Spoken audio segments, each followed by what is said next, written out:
Since Lily was born, things have changed a lot. Before, when I entered a room, Mark used to look happy to see me. Now I'm lucky if he even grunts before burying his face in his phone.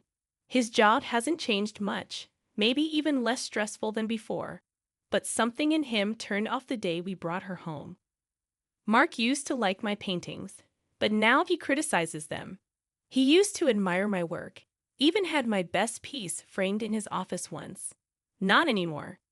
When he sees me setting up my easel, his voice gets sharp and angry. He complains about the mess in the house, blaming me for not managing everything. Every night, he leaves for work without a word, ignoring me completely. Lily notices, asking if Daddy is angry. I try to reassure her, but it's hard when Mark doesn't appreciate what I do. I keep trying to make things better, cooking dinner, keeping the house clean, and taking care of Lily. But Mark just sees my painting as a waste of time and money. He doesn't understand that it's important to me. I try to stand up for myself, telling him that raising our daughter and painting are meaningful to me. But he doesn't listen, only seeing it as a mess he'll have to clean up later. His unkind words hurt, but I'm getting used to it. But my dreams and passions didn't have a place in Mark's world anymore. "Dinner's ready," I called out, feeling like I was putting on a show. My hands trembled as I served the meal. But Mark's parents, sitting like judges at the head of the table, barely noticed my efforts to create a warm, hearty meal. Their attention was on the easel by the window. "What's this, then?" Mark's dad, George, a big man with a booming voice, pointed at my unfinished painting. "Oh, that's just something Grace has been messing around with." Mark chuckled, dismissively waving his hand before sitting down. "Real high-class stuff, right?" Laughter filled the room, but it didn't reach their eyes. My, we're an artist now, are we?" Mark's mom, Patricia, chimed in, her voice sharp. "Why don't you show us your latest masterpiece, dear?"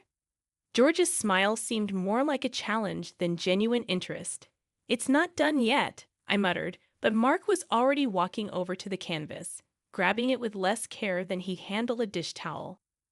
"Look at this, folks," Mark laughed, flipping the canvas around like he was revealing a letter on Wheel of Fortune.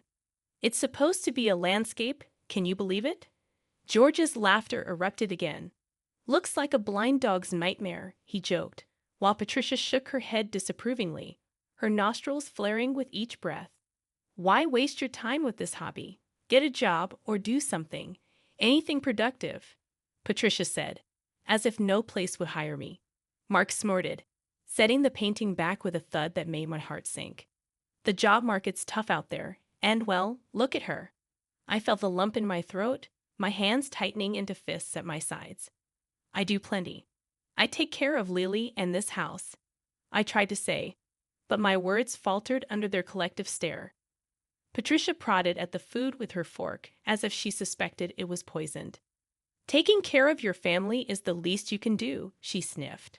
"But honestly, Mark, if you'd married someone with a little ambition," they went on, tearing strips off me with every word, while I just stood there. The room closed in, their words pressing on my chest, squeezing the air from my lungs. I felt myself slipping away, becoming smaller, insignificant in this grand performance of theirs. Something in me snapped as soon as the meal ended. With a fake tone, I excused myself and marched up the stairs, not looking back, locking myself in the bedroom. Mark's voice climbed up the stairs, maybe half an hour later, cracking through the door. "You coming back down? We need to clear the table." I didn't respond. I couldn't. If I opened my mouth, a scream or a sob would have escaped, and I wasn't going to give them the satisfaction of hearing my breakdown. I scrolled through my bank app, a frown etching deeper lines on my face. Our account was looking dire again this month, and the grocery list wasn't getting any shorter. Lily needed new shoes, too. Mark's voice tumbled in from the living room. "Grace, why is there a charge for $48.95 for Martin's art supplies?" "Just picked up a few things," I said, tapping through the app to transfer what remained of my personal savings to cover it. "I needed them," I said, my voice pleading. "Come on, Mark, that's money we could have put towards something important, isn't it?" His voice was flat, bored even, with a hint of something else. Was it disappointment? Frustration? Art is important to me, Mark, the same way your golf is important to you, I replied, holding back the fact that his golf clubs cost more than a year's worth of my supplies. Yeah, but golf is networking. It's part of my job. What does your painting get us? A cluttered house and wasted cash, he grumbled. It gets me through the day, I murmured, feeling that old familiar tug of war in my chest. Through the day? We have to be smart about money, not just spend it on whatever gets us through the day. Budget, Grace. Budget, he said, and the word felt like a choke chain. I pay for my art supplies with my own money, Mark, the money I had before. I trailed off, not wanting another fight. My before was a long-gone chapter, one that contained a job, independence, and a once-shared dream of my own gallery. Your money's our money, isn't it? He shot back, the insinuation that my financial independence was history clear in his tone. And that your money is running out fast. What then? Later at the store, I chose the cheaper brands, counting every cent, every compromise, locking eyes with the rest of the shelves.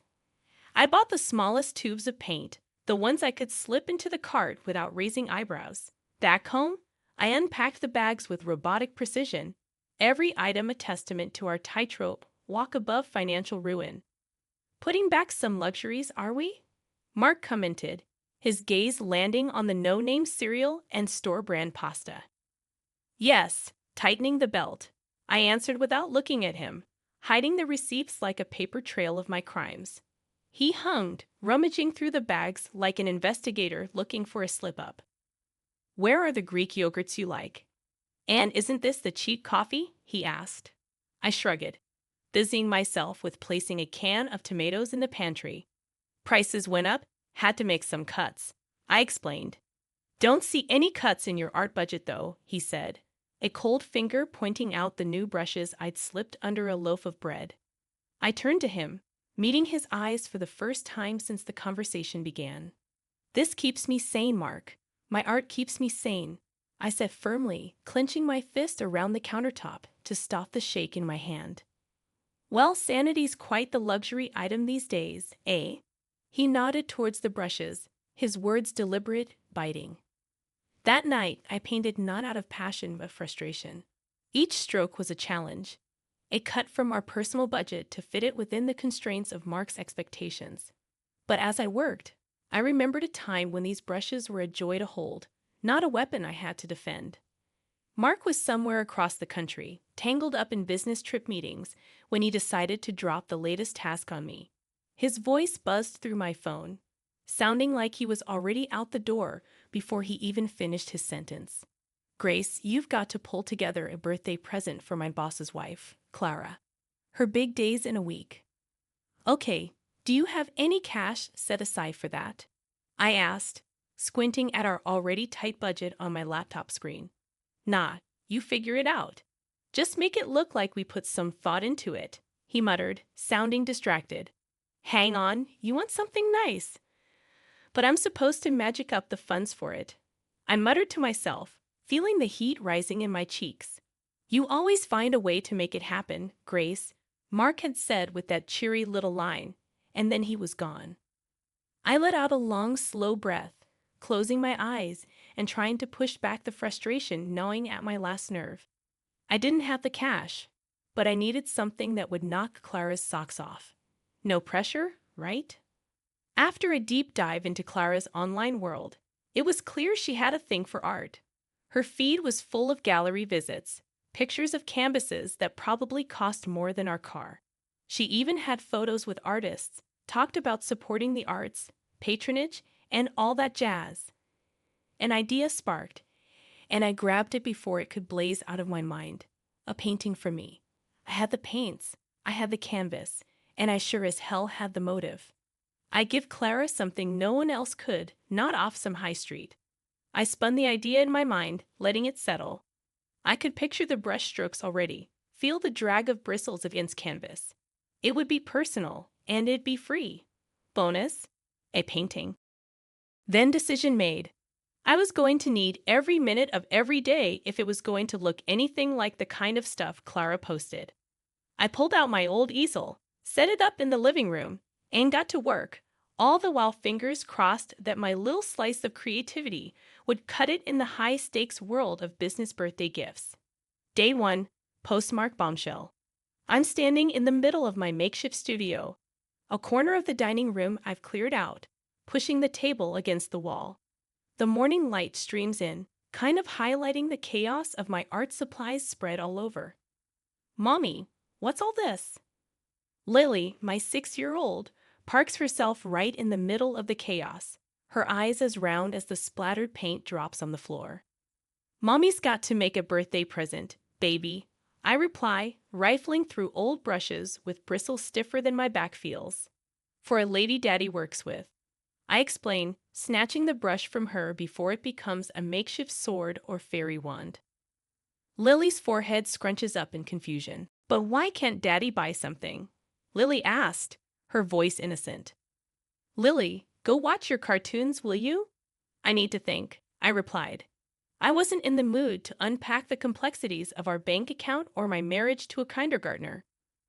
Grumbling something under her breath, sounding too much like me for comfort, she trotted off to the living room, leaving me to my quandary. The week grinded by. I was pulling double shifts, daytime mommy, nighttime Picasso. The canvas started to fiddle, taking on a life of its own, something abstract, something that felt kind of like the whirlwind that's my life lately.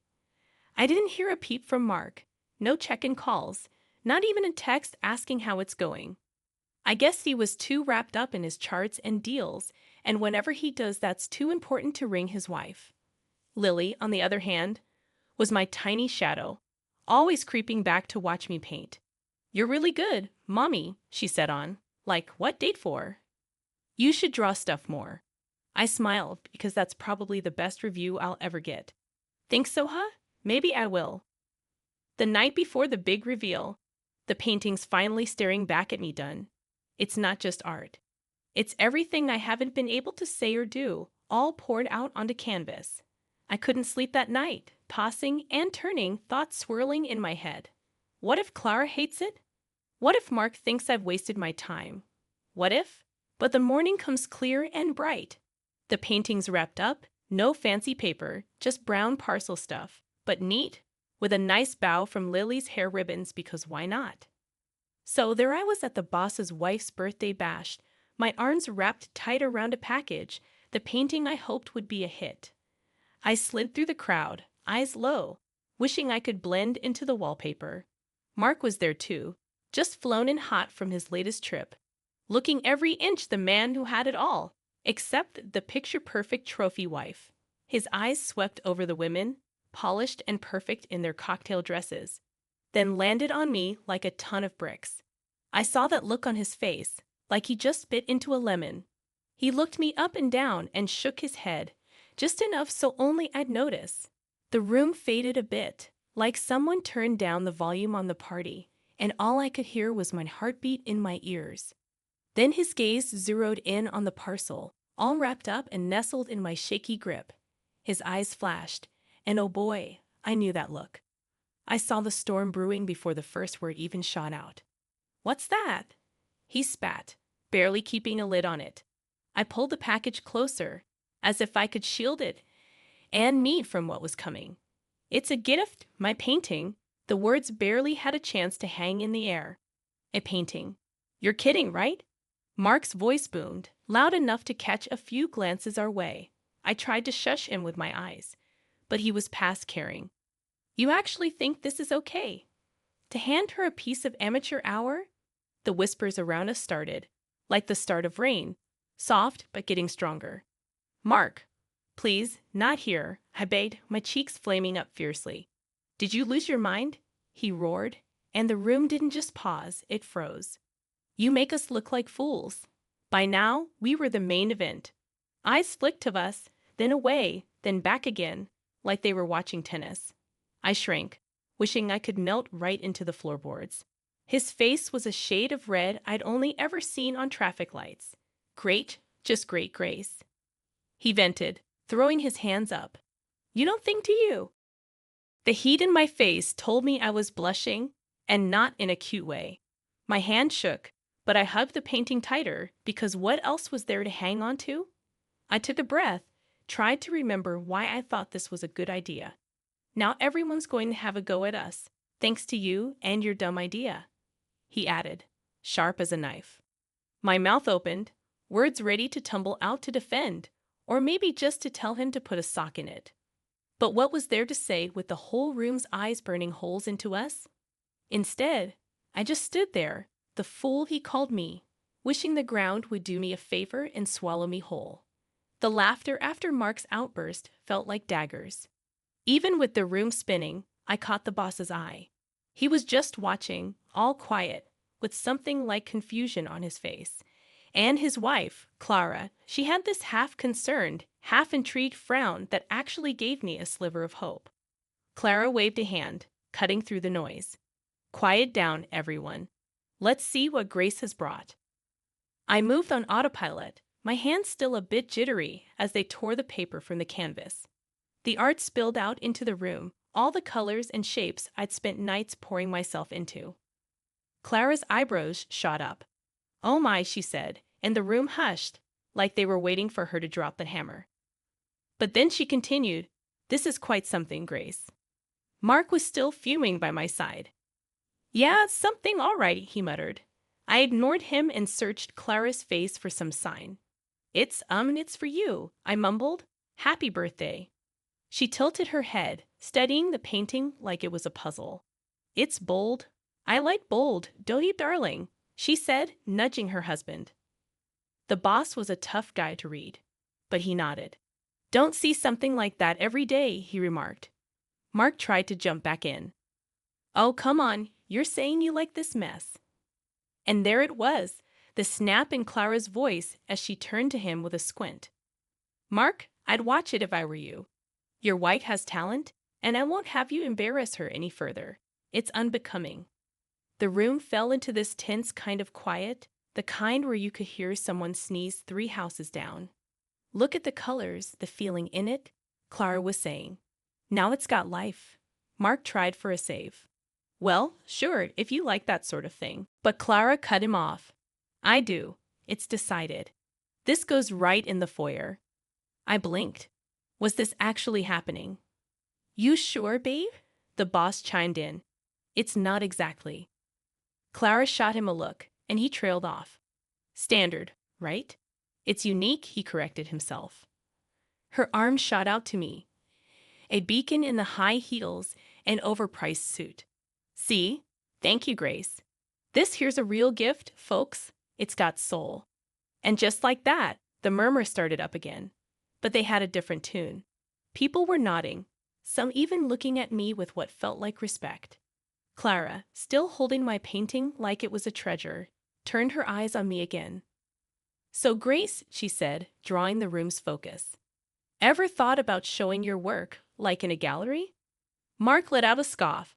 I heard it, but my eyes were glued to Clara. Nah, who'd want to see my stuff? I said, Don't worry, Grace. I would. And I know people. Clara said firmly, her eyes sharp. Mark tried to laugh it off. Come on, Clara. She's just dabbling. Clara quirked an eyebrow at him. So she dabbles better than some pros I know. What's it to you? I swallowed, feeling like I was teetering on the edge of something big. I don't know. I've never. What's to know? You jump in and I'll help right. Clara's look said she wasn't asking. She was telling. A giggle slipped from me, nervous, a bit wild-sounding, even to my own ears. Sure, right? Clara beamed. Good, it's settled then. After that, whispers flitted around like moths to a flame. People who barely gave me the time of day were now hanging on my arm, talking about my work. It felt surreal, like walking through someone else's life. Mark was suddenly there again, his hand on my back almost scalding. You're not serious about this, are you? There was that edge in his voice, like a knife threatening to cut. I turned to him, feeling the weight of the crowd, the pull of something new. Yeah, I am, I said, my voice stronger than it had felt in years. He looked at me, really looked at me for the first time that night. But what about us? What about us, Mark? I repeated. We've been over for a longer time than I want to admit. That shook him. He stepped back. I thought we were fine. I turned to face him fully. You thought wrong, I said. The words colder than I intended, but they needed to be said. Mark ran a hand through his hair, looking beaten. So what? We just end it. I looked down at the colors splashed across the nails on my fingers, at the rings that didn't mean what they were supposed to anymore. We ended it a long time ago. Now, we're just making it official. He didn't have anything to say to that. I watched him walk away, his shoulders hunched. Clara's hand touched my shoulder. You okay, hon? I nodded. I am. Thanks to you, I said, feeling my heart start to hammer for a whole new set of reasons. Ahead of me, there wasn't just an ending. There was a beginning, and it was painted in the boldest colors I could imagine. Lily and I, we'd be more than fine. We'd be us, unapologetically, unfalteringly us.